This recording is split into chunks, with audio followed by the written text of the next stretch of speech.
Bugün burada Azərbaycan Mədəniyyət Mərkəzində iki gözəl vəsilə ilə yığışmışdıq.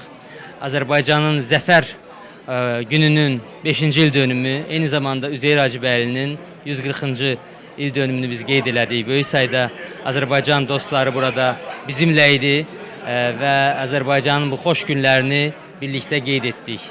5 il sonra, zəfərimizdən keçən 5 il sonra artıq bugün bütün dünya Azərbaycanın nə qədər haqlı olduğunu getdikcə daha da gözəl anlayır.